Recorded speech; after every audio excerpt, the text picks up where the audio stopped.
This episode of On the Beat is brought to you by Ingles. Shop online with Ingles Curbside Pickup. New curbside stores opening every week. Please welcome Mike Griffith. Well, hey everybody, Mike Griffith here, and welcome to this week's edition of Ingles on the Beat. And tonight's show, joined by Nick Baumgartner of The Athletic. Nick is an NFL draft expert, a guy I know really well. We spent some time together working in Michigan, and now Nick all over the NFL draft. We'll get his take on where the Georgia Bulldogs went in this most recent draft. If you recall, 8 Georgia Bulldogs drafted. Georgia's had 42 players drafted over the last 4 years. That's more than any other program. And Kirby Smart now with more first-round picks, 17, than he has losses in 8 years at Georgia, 16. And remember, 5 of those losses were in year one. So incredibly effective draft for the Bulldogs. A lot of success, a lot of consistency there. This helps when they're recruiting. Players see this and say, you know what? I can go to Georgia and make it to the NFL. Maybe I can make more money if I sign at school B, but I want to sign at Georgia school A because I'm going to make more money on the back end, because now 20 of the 22 players who started, positional starters, from the 2021 National Championship game in Alabama against Alabama have now been drafted. That includes Jermaine Burton, who played for Alabama at the end of his career, as well as A.D. Mitchell, who finished at Texas. So 20 out of 22 guys drafted. Before we talk about this year's draft, I want to look ahead to next year. Because when I look at the early read on 2025, there's like 6 different Georgia guys that could be first-round picks. And that's just, ballparking it with USA Today, PFF, CBS. Carson Beck, I think USA Today projected Carson as the number 1 overall pick of the New York Giants. Could Carson Beck really be the number 1 overall pick? I've said on the show that I think he's the most talented Georgia quarterback since Matthew Stafford, who was a first-round pick in the 2009 NFL draft. Other guys that people are looking at for the first round next year: Malachi Starks, Michael Williams, a guy that's been projected as a top 5 pick by some. Of course, Malachi, talented safety. Ernest Green III, offensive lineman. They like him as well. Nazir Stackhouse getting some love as a potential first-round pick. And Smile London. So I don't know that I believe all 6 of those guys will go in the first round. Maybe 3, maybe 2. But it just shows you the conga line of talent that Kirby Smart has put together at Georgia. There's plenty of other guys that would get drafted too. I was making this list out. I thought about it. I'm like, Tate Ratledge. Let's not forget about him. I think Tate is a potential, probably, I don't know, maybe second-round pick, I'd guess, something like that. Warren Brinson, defensive tackle. I mean, if Nazir Stackhouse is a projected first-round pick for somebody's going to like Warren Brinson too. I mean, he's got good size and athleticism. Trevor Etienne, if he has the sort of contract year that I think he will as a running back, I could see him going. Dominic Lovett, Dylan Bell, Ra Thomas, these are 3 receivers. Well, maybe a step off of Vlad McConkey. These are still capable guys. I could see all 3 of those guys getting drafted. Arian Smith, Chaz Chambliss, Xavier Truss. Next year's draft for Georgia, you could have another 10 players taken in the NFL draft. 2 years ago, Georgia had 10. This year, they had 8. 3 years ago, they had 15. And the year before, Georgia had 9. So a lot of consistency for Kirby Smart when it comes to producing NFL draft talent. I was a little surprised that Kendall Milton and Marcus Rosemy-Jacksaint and Dejon Edwards didn't get picked. I thought that 1 or maybe 2 of those guys could get picked, particularly Kendall Milton. I know that early in his career, Kendall had some injury issues. And this year, it was more of a hamstring that slowed him down at the start of camp. But by the end of the year, the second half of the year, Kendall Milton was storming through the SEC and then storming into the college football playoffs, as well as the Orange Bowl, where he was named the MVP. So I was a little surprised no running backs taken. I mean, that's kind of a blow to Del McGee. He coaches that position. I had made the point that Georgia has not had an all-SEC back since DeAndre Swift in 2019, that first team back. I really believe Etienne could be that guy. And yet, I'm on board with the experts that say Carson back, first round pick. You know, it's interesting. Had Carson come out this year, there's a chance. Let me take a look at this. Had Carson come out this year, there's a chance he could have gone in the top 10. When you consider that 6 of the top 12 picks of the NFL draft were quarterbacks, I think Carson easily would rank ahead of some of these other quarterbacks. Um, Particularly J.J. McCarthy from Michigan. I think Carson's a better quarterback than this guy. And yet this guy was, upper half first round just because of the priority that the NFL puts on the quarterback position. When we come back, I'm going to talk to Nick Baumgartner from The Athletic and get his take on where the Georgia Bulldogs went in the NFL draft. What was a good fit? What was a bad fit? What surprised him? And then we'll tease a little bit. We'll look ahead to next year's draft, something we just did, and kind of get Nick's take right here on the On the Beat show brought to you by Ingles. Let's take this break right now and appreciate and recognize our sponsor, Ingles. Do you know Ingles only sells USDA choice and prime cuts of meat? Maybe it's time to reward yourself. Our butchers cut all our meat fresh in the store every day. Grass-fed, organic, you name it. Not only that, we'll even cut it to order just the way you like it. And we grind meat fresh in the store multiple times a day. It's all in the bag. That's the best meat in town for the best folks in town. Ingles, low prices, love the savings. Well, welcome back to the program. Mike Griffith here, and now joined by my old buddy Nick Baumgartner. Nick writing for The Athletic. How are you, Nick? Good, Griff. How are you? Happy I'm draft. doing- Well, it's over now anyway. Well, yeah, happy draft. And it was quite a draft. I'm sure you were all over this. You work year round for those 3 days. I guess before we dig into the Georgia portion of the draft, what was your overall takeaway from what we saw? Really cool weekend for Detroit, Griff. I mean, some of your former stomping grounds. I got down there.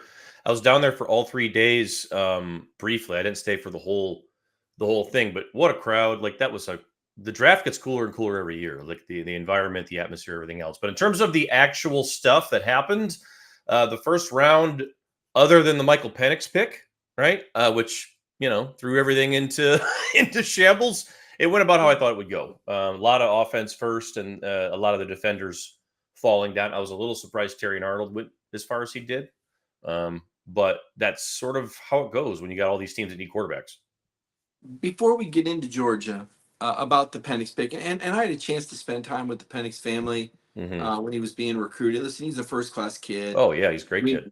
Great kid. We know what he's been through. But Nick, between the Falcons signing Kirk Cousins, and I guess we all projected Dallas Turner, and the injuries that Michael's had, really one of the more bizarre picks. How help me out with this? What were the Falcons thinking here? It's tough. I mean, they sold it as, he can be sort of the long-term replacement for Cousins, which it seems to me that the logic is like maybe what they did with the Packers did with Jordan Love, and really with Rodgers.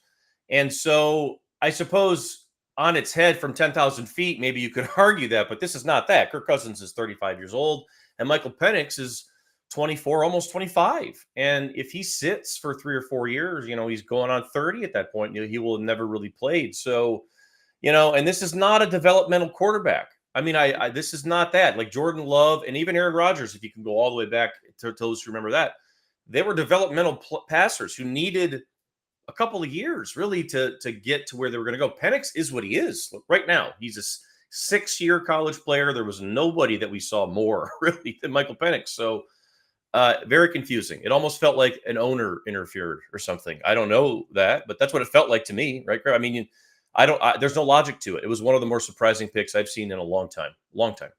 Yeah, surprising is probably about as nice a word as you come up with for it. As far as the run on quarterbacks, 6 in the first 12, Nick, are we going to see this every year? Or do you think because I looked at these quarterbacks and I said, I don't think these guys were worth that draft stock. So I think it was a confluence of a couple things going on. I don't think we'll see it every year, but I think we'll see it more, maybe every other, you know what I mean? More than not with these teams giving up on quarterbacks so much. But I think that plus, a lot of people talked about the depth of next year's class. I actually think this year's class in some positions was very deep because of COVID, and COVID kept some players in college longer. Like Bo Nix and Penix stayed around for a long time. So I think there was more guys than we've seen in the last couple of years, which is why people were super excited about it. Of course, Caleb Williams at the top. And then really it became a traits conversation, right? Where McCarthy and Drake May are traits passers. They're not really, what we would say is, there's not a high volume of example of them being what they're going to be. So, but all guys that have first round traits, right? So, if a guy has first round traits, he's going to go in the first round. I think that's something you can see, right, going forward. That's going to be like Will Levis probably should have gone in the first round last year. And a little surprising that he didn't if you look at who went this year. Yeah, I think Will was the third or fourth quarterback off the board last year, and first pick of the second round or late first round. Hey, let's talk about the Bulldogs this year. And I was a little surprised that Brock Bowers lasted to 13. I know we talked me too. before about the tight end position, and I know it's had a higher bust ratio than any other position in the NFL with first round picks. But your thoughts on the Raiders picking Brock Bowers? Well, first of all, Bowers to me is one of the 5 or 6 best players in the draft. And I told people every time I talked about it beforehand is you got to take the TE off of the name and just look at him for what he is. He's a terrific football player who's going to help you in the pass game and the run game. And so for me, it was tricky. A lot of teams ahead of the Raiders there needed other stuff. And when you need other stuff, sometimes the tight end falls through the cracks. But I loved it actually for the Raiders, even though they did take Michael Mayer last year. But they're trying to set a culture right now. And if you look at the rest of the Raiders picks, they all are kind of reflective of this. Antonio Pierce is a new coach. They're trying to be tough and set a culture. And to me, that's a pretty good place to start. Like, he's a pillar, put it in the ground. Like, we're going to run the ball and we're going to be tough over the middle. And, they got 2 really good tight ends. That's not illegal. You can do that. So I think that's fair. You know what I mean? And Bowers is versatile and he's a unique one. So I like that pick. I didn't mind it. Yeah, if they're going to run double tight end, then you got to have at least 3 good guys and sure. 2 marquee guys. And I think they want to run the ball too, so makes sense. Yeah, Brock can do that. He's versatile. Amarius Mims was a guy that drew a little bit of criticism for Nick Saban because he only played 8 games last year, but he's a 6'7", 340-pound athletic guy. Only started 8 games. Yes, he took himself out of the SEC title game with an ankle injury. He'd had the tightrope surgery. What were your thoughts on the Bengals and Amarius Mims? He's definitely a first-round pick. There's no way to not see him as probably a top 20 player. He went 18, so I think that was all fair. Like you said, Griff, the first time I remember watching him was against Ohio State there in the playoffs a couple years ago, I guess it was. And there's a screen pass that they run where he takes off, gets right down the middle of the field, and he just punches a guy, and the guy just tumbles over like 15, 20 yards down the field. And you're like, oh, this guy's 6'7", 340. He's moving like a guy that's 240 pounds, that's very real. Like, he is probably the freakiest athlete in the draft. And, the NFL has become such a traits league that if you're going to bet on traits, like, he's got all of them. There's nothing that he didn't have. Agility, burst, strength. He can bend at that size. Yes, the game tape, there's only 8 starts and there's not much there, and that's all fair. But for a developmental player, I don't think it gets much better than that. So certainly a first round pick. That wasn't surprising at all. Yeah, 18th in the first round to the Cincinnati Bengals. No, there were a couple of second round picks, and I don't know how much you know about these guys, but Lad McConkey goes to Harbaugh. That was pretty interesting, pretty telling about him. And then Kamari Lassiter and Javon Bullard, a cornerback and a safety. Kamari to the Houston Texans and Javon to the Green Bay Packers. Dawgs. I was kind of surprised that McConkey didn't go in the first round. I was a little surprised that Ricky Pearsall went over him there to whoever he went to there at the end of the first. But Ladd to me was a first round pick. I love him. He's one of my favorite receivers in the draft. I kept kind of referring him as the most quarterback friendly receiver in the draft. Like, I think he's always on time with his routes. He always knows how he can get open by himself. You don't have to scheme him open. He doesn't drop anything. Like, his speed is much better than people realize. I thought that was a terrific pick by the Chargers there. Like, they don't really have much at receiver. And obviously with Harbaugh, they're going to need to work on that offensive line, which is what they did in the first round. So to get Ladd McConkey for Herbert, man, that's awesome. He is going to have us, I feel like, in that offense underneath. Kamari last year was a guy with good size and range, Nick, but a lot of people thought he would drop because of the 40. He really Yeah. didn't drop that far. He still went mid-second. I thought that's about where he should have gone. And Javon Bullard to the Packers. What do you think about I those? love Bullard. Bullard was one of my favorite safeties. Bullard and Tyke Smith, who I think went in the third, right? Like, yeah, a little bit left. But Bullard, that seemed about right for me. Is right when the safety started coming off, I think is when he went. Bullard reminds me of like the classic good Georgia safety who is not afraid to come down and run fit. Like all the Georgia safeties are some of the best open field tacklers, I feel like, that we end up seeing, or some of the best run defenders that we end up seeing. They're always smart in coverage, and sometimes you lack, a little bit of speed. I feel like Georgia gets a lot of guys that were like, maybe they came there to play corner and then they figure out somebody's better at, and they move over. A lot of undersized guys that come through, but like they're all dogs, they're all football players. I love those guys. And the other thing, Griff, one thing I was really surprised at is that Cedric Van Pran made it or lasted to the fifth. That I Yeah. thought I thought Ced was about a top 100 player or right on the fringe of that. I think he's going to be a possible starter here pretty quick for the Bills. Yeah, that's what I was asking you. Why would a guy like him drop that far? That was surprising. I was surprised that all the centers fell as far as they did. There's a lot of teams that needed centers this year, but I think what ended up happening, like the Chargers were one that definitely need one, but they needed like five other things too. You know what I mean? And I think that as good as a lot of these guys were, they ended up falling. A lot of the centers and guards ended up taking a tumble, which was a little surprising to me. But yeah, Cedric Van Pran, he was one of my I thought for sure third round for him, no question. But yeah, to be there in the fifth, that's great value. Yeah, I think so too. I don't know how much you know about Zion Logue, but he was a guy from Tennessee. Yeah, Yeah, kind of went six. Big physical guy. I mean, beyond that, just a body. yeah, he takes up space, right? So I mean, you go there, and you can fit space inside. I think all like again, if you play at Georgia, I think when you get down into the fifth and sixth round like that, a lot of times, if you're an interior player, it's like you've been challenged and tested about as strongly as you can get in college football on a daily basis. So, yeah, he'll get a chance. He'll get a chance there, and if it doesn't work out, he'll get another chance because that's what he's played in that system. And that Yeah, helps guys a ton.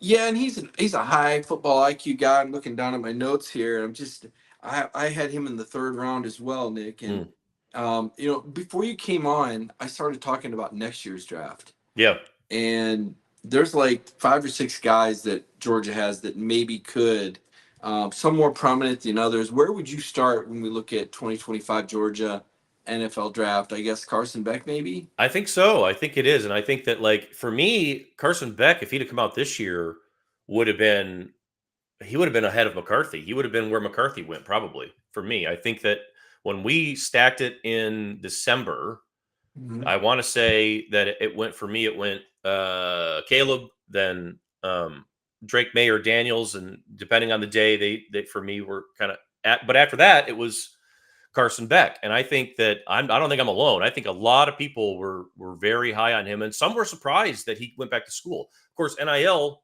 right changes that. He was one of the guys that I think started that whole like a lot of people went back to school this year, a lot more than we thought. So to me, it does start with him. I mean, there's some other guys, Tate Ratledge, some of the inside guys, some of the linemen. They always have good linemen in there. Malachi Starks, of course, the guy we've heard about. Delp, the tight end. People have been waiting to see him in a featured role, maybe. I think Munden came back, right, the linebacker. So they've got a ton of dudes. But to me, Beck's the best quarterback they've had, Griff, since Kirby's been there. Certainly. Yeah. I don't know I don't know about longer than that, but like since Kirby's been there, certainly he's very talented. Well, I give him, and Aaron Murray was good too, but Yeah, I'd say he might be better than that too. Maybe a Stafford, even if we're going to go back that far. Yeah, yeah, that's what I'm saying. Stafford, 2009, and of course Matthew was an overall first round pick as well. Anybody else jump out? Michael Williams getting a little bit of love. Trevor, I saw that. Yeah, there's some guys. I think Stackhouse there is another one that I thought would have gotten Nazir Stackhouse. You mentioned Michael Williams. Those defensive tackles always are those defensive linemen for Georgia. Whoever flashes the most this year, right? Like ends up kind of getting above the stack. Ratledge is one that I think a lot of people. Xavier Truss. I can't think of the other kid, the guard that came in this year. Fairchild, is he eligible yet? Or is he? Dylan Fairchild, yeah, I think this will be his junior year. He's really good. I don't know if he would be ready yet, but like he's one that I've watched a lot. And then Munden, Small Munden, the linebacker. who went back to school there. Is he still there, or did he transfer? Yeah, no, he's still there. So he's injured in the spring, so he's okay, supposed to be back. But yes, he is one very of the guys. talented. He's really, really talented and long and like has all the stuff. Munden could be a guy that if he gets it together, yeah, he could be a guy that climbs a little bit. Good draft for Georgia. 42 guys, Nick, that they've had taken in the last 4 years. I know Michigan's closing in with 35 or 36. Not What anymore. did you make? Yeah. Well, this was it. I mean, this was it. Yeah. Well, next year they'll be all right a little bit, but not this deep. Yeah, not this deep. 13 guys from Michigan. I know Jim Harbaugh had speculated up to 20. Yeah, no, this is about what I thought it would be. To be honest, they had 18 go to the combine, and a bunch of them didn't work out. Which I know that's in vogue, and we talked about that there. A bunch of them didn't work out. Braden McGregor didn't work out. And I remember standing there thinking, well, I don't know why you're not working out. He didn't get drafted. And so there's a lot of guys at Michigan, and we saw it yesterday. Like Cornelius Johnson went in the 7th. I think like 3 or 4 guys went in the 7th. And those are grinder players. Those are tough, solid, guys that will make the bottom end of your roster, play special teams. And Trevor Keegan went to the Eagles, like a guy that can get in there and play for you if need be. But like the thing that they lacked that Georgia and Bama have had in these recent years is they did not have a ton of super high top end talent. They do for next year. They did in their sophomore class, right? They have Mason Graham, the other big kid, Kenneth Grant, Will Johnson. Those are Colston Loveland. I think they have 4, maybe 5 first round picks next year. But after that, I don't know, right? It thins out. So they were an older team that really benefited from having the extra year, and they were able to kind of load up on that. So we saw a lot of guys go late and a lot of guys go in UDFA, but not really surprising to me. 13, still pretty good class. 13, pretty good class. Nick, you did a pretty good job. Tell people where they can find you on Twitter and online. Yeah, check me out at Nick Baumgartner, just NickBaumGardner on Twitter, and then at Nick Baumgartner Football, or FB, I should say, on Instagram or YouTube. And check me out there. Great stuff, Nick. Really appreciate you joining us. Thanks, Griff. You got it. Nick Baumgartner from The Athletic joining us on the Ingles on the Beat show. Next up, Hot and Cold, brought to you by Anytime Heating, Cooling, and Plumbing.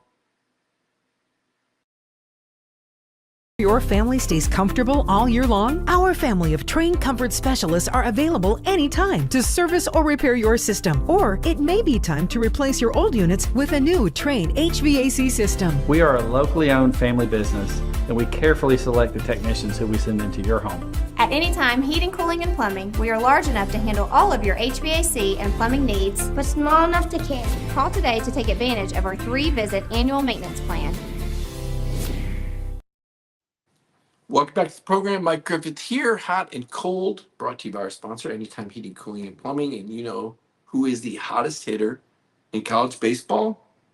Well, Charlie Condon just hit his 54th career home run. That breaks the school mark that was held by Gordon Beckham III, and it's Condon's 29th home run this season, which is already a single-season record. So Charlie Condon, it just doesn't get any hotter in Georgia baseball. They did lose 2 out of 3 on the road to number 1 Texas A&M, but they were able to salvage a win with Charlie Condon's hot hitting. Cold, I got to say, the 3 dogs that didn't get drafted, Marcus Rosemy, Jack Saint, Kendall Milton, Dejan Edwards, the 3 dogs that didn't get drafted that were at the combine. That is so surprising to me. I really thought Marcus Rosemy, Jack Saint would get picked. I think that's cold on the NFL. I think they're missing the boat. I saw where Marcus, I believe, signed with Jacksonville. Check that. But that looks like that could potentially be a good fit for him. Kendall Milton with the Philadelphia Eagles. You got to like that. I think that is pretty good. I think Kendall, and I'll check on the Marcus Rosemy, Jack Saint here. Just to be clear, I'm sorry, Washington. Marcus Rosemy, Jack Saint signed with the Washington Redskins. Kendall Milton with the Philadelphia Eagles. So these are 2 guys I expect to make the squad. You heard what Nick was talking about, grinders, team guys. Both of these players will show up, go all out in minicamp. They'll play special teams. They're going to find their way into those organizations. But cold that they did not get drafted. So short show this week, coming off the NFL draft, previewing a little bit of next year's draft. Carson Beck and his co-Heisman Trophy favorite status looks pretty legit. Now that you see he's projected to go in the first 5 picks of next year's NFL draft. Amazing. 6 different Georgia Bulldogs being talked about as first-round draft picks in 2025. Yes, I do think this team can compete for a championship. So for my host, Kaylee Manziel, thank you so much for hosting the show. Nick Baumgartner from The Athletic. Don't forget, every day at 10 a.m., it's DawgNation Daily with Brandon Adams. And then on Wednesday nights, Before the Hedges with Jeff Santel. And then Kaylee and Counter have a cool show they do on Thursdays. Thank you for joining Ingles on the Beat tonight. I'll see you next week. You can catch me on Twitter at Mike Griffith32 or Gmail, MikeGriffith032 at gmail.com. Have a great week, everybody.